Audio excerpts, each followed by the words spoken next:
मध्य प्रदेश से लौटते ही अखिलेश यादव ने धर दबोचा भाजपा का काला कारनामा मुंह छिपाने को मजबूर हो गए बाबा मुख्यमंत्री। अखिलेश के नेता ने कर दिया सबसे बड़ा खुलासा, चुनाव आयोग को भी होना पड़ा शर्मसार, सच्चाई जानकर हर कोई रह गया हैरान।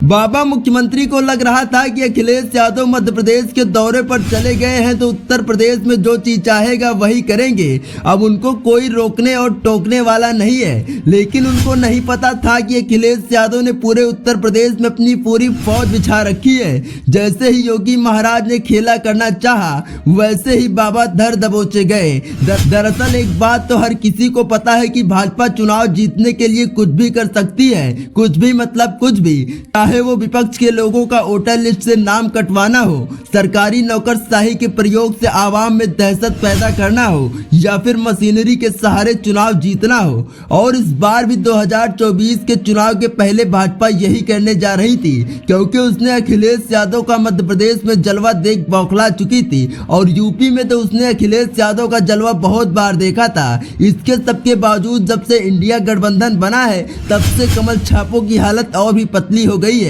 भाजपा को अच्छी तरह से पता है कि मुद्दों पर चुनाव लड़ना उसके बस की बात नहीं है, क्योंकि इतिहास गवाह है भाजपा ने कभी मुद्दों की राजनीति की ही नहीं। इसीलिए इस बार उत्तर प्रदेश में बड़ा खेला करने जा रही थी और जैसे ही अखिलेश यादव के नजर में आए वैसे ही खटिया खड़ी और बिस्तरा गोल हो गया। दरअसल समाजवादी पार्टी के प्रदेश अध्यक्ष नरेश उत्तम पटेल ने कन्नौज की छिबरा मऊ विधानसभा निर्वाचित क्षेत्र बूथ संख्या 177 मोहल्ला बजरिया के वोटर लिस्ट में शिकायत मुख्य निर्वाचन आयोग अधिकारी से की थी। दरअसल नरेश उत्तम पटेल ने आरोप लगाया था कि 138 नाम फर्जी हैं, जिसके बाद चुनाव आयोग ने इसे ठंडे बस्ते में डाल दिया था। लेकिन फिर लगातार जब समाजवादी पार्टी के हाईकमान से चुनाव आयोग के ऊपर दबाव बनाया जाने लगा तो सच्चाई सामने आ गई। यहाँ पर खेल छोटा मोटा नहीं था बल्कि बहुत बड़े पैमाने पर खेल करने का प्लान था। असली से ज्यादा यहाँ पर फर्जी नाम शामिल थे।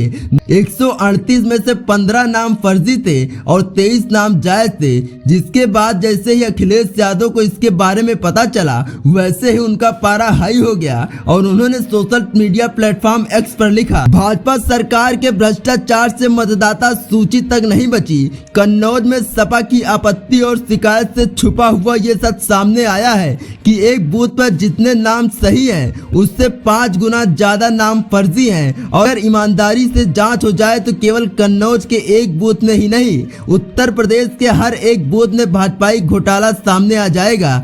चुनाव आयोग संज्ञान ले और दंडात्मक कार्यवाही करने के बाद मतदाता सूची को सत्यापित कर सुधारे। जिसके बाद चुनाव आयोग ने बड़ा फैसला लेते हुए कह दिया कि अब नई वोटर लिस्ट आगामी 17 अक्टूबर को जारी की जाएगी। इस खबर पर आपकी क्या प्रतिक्रिया है? अपनी प्रतिक्रिया हमें कमेंट बॉक्स में जरूर दें। इसी प्रकार के और वीडियोस के लिए सब्सक्राइब करें द सियासत टाइम्स।